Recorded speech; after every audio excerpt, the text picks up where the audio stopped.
Hello everyone, welcome back to my channel. চলে এলাম আজকে আবার একটি নতুন ব্লগ নিয়ে। তো দেখো, আমি এখানে মেলার যাওয়ার জন্য রেডি হচ্ছি। তো ময়শ্চারাইজার ক্রিম আমি এখানে লাগিয়ে নিলাম। এরপর আমি এখানে ল্যাকমির ফাউন্ডেশন ইউজ করে নেবো। তো দেখো, ল্যাকমির ফাউন্ডেশনটা আমি জাস্ট হালকা করে ইউজ করে নেবো, বেশি নাহলে প্যাচ প্যাচ করবে গরমের মধ্যে। তো আমি লাগিয়ে নেওয়ার পর এরপর এর মধ্যে আমি ল্যাকমিরই একটা কম্প্যাক্ট ইউজ করব। তো ওটা আমি বলেইছি প্রত্যেকটা ভিডিওতে যে এটা খুব আমার শ্যুট করে, তাই আমি এটা ইউজ করি। তো দেখো, আমি ল্যাকমির কম্প্যাক্টটা এখানে ইউজ করে নিলাম হালকা করে। জাস্ট এরপর আমি আমার অল টাইম ফেভারিট লিপস্টিক আমি সবসময় যেটা বলি সেটা লাগিয়ে নেবো। তো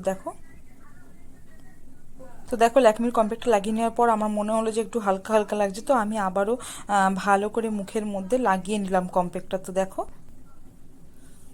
তো এরপর দেখো, আমি এখানে আইব্রো পেন্সিল নিয়ে নিয়েছি, আইব্রোটা ড্র করছি। তো দেখো, এখানে আমি সুইস বিউটির আইব্রো পেন্সিলটা নিয়েছি। এটা হলো ব্রাউন কালারের শেডটা, যেহেতু আমার আইব্রোগুলো ব্ল্যাক নয়, তাই ব্রাউন শেডটাই আমি দিই। আর আমার এই শেডটা দিলে একটু ন্যাচারাল লাগে দেখতে আইব্রোটা, তাই আমি এটা দেখো ড্র করে নিলাম। এরপর আমি লিপস্টিক লাগিয়ে নেবো।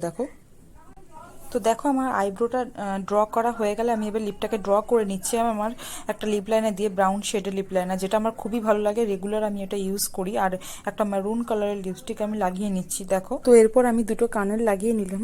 কানের মধ্যে আমি এগুলো পরতে বেশি ভালোবাসি, তাই সব রকমের সাইজে আমার কাছে আছে এই রিং কানেরগুলো। তো এরপর দেখো, চুলটাকে আমি ভালো করে আঁচড়ে নিলাম। আঁচড়ে নেওয়ার পর এরপর চুলটাকে আমি জাস্ট হাফ টাচ করে নেবো মাঝখান থেকে। ভাবছিলাম যে চুলটাকে কি করব এত গরমের মধ্যে, তারপর ভাবলাম যে না, এরকম ভাবেই বেঁধে নেওয়া যাক। কারণ সবসময় একই হেয়ারস্টাইল হয়ে যায়, তাহলে এরকমই থাকুক। দেখো, বাঁধা হয়ে গেছে চুলটা আমার। তো আজকের জন্য এইটুকুই, টাটা। ভিডিওটি ভালো লাগলে একটু লাইক করে দিও, চ্যানেলটি